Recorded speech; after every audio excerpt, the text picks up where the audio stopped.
இந்த சிஹர் என்ற வார்த்தைங்க, சூனியம் என்ற வார்த்தை குரானில் ஏறத்தாழ பல வடிவங்களில் வருது. 60 முறை வருது என்று குரான் விரிவுரையாளர்கள் சொல்கிறாங்க.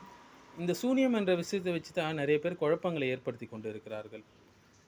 குறிப்பாக தௌஹீத் ஜமாத் என்ற நபர்கள்லாம் சூனியத்தை மறுக்கக்கூடிய நபர்களாக இருக்கிறாங்க. அது அப்படி ஒன்று இல்லவே இல்லை என்பது போலலாம் மறுக்கிறாங்க. இல்லாத ஒன்றையா அல்லாஹ் சுப்ஹானஹு வ தஆலா 60 முறை அல் குரானில் பேசுகிறான். சுபஹான் அல்லாஹ், அல்லாஹ் அப்படிப்பட்டவன் அல்லவே.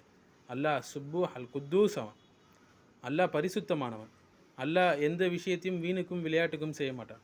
இல்லாத ஒரு விஷயத்தை பற்றி அவன் பேச மாட்டான் இல்லையா? அல் குரானில் இப்போ 60 முறை பேசுகிறான். சூரத்துல் பக்ராவில் பார்க்கலாம். 2வது அத்தியாயம் 102வது வசனம், 7வது அத்தியாயம் 116வது வசனம், 20வது அத்தியாயம் 65வது வசனம், 26வது அத்தியாயம் 36லேருந்து 49வது வசனத்தில் நீங்கள் பார்க்கலாம். 10வது அத்தியாயம் 76வது வசனத்துலேருந்து 79வது வசனம், 74வது அத்தியாயம் 24, 25வது வசனம், 113வது அத்தியாயம் 4வது வசனம், 20வது அத்தியாயம் 69வது வசனம், 2வது அத்தியாயம் 102வது வசனம் என்று இன்னும் சொல்லி போய்கொண்டே இருக்கலாம்.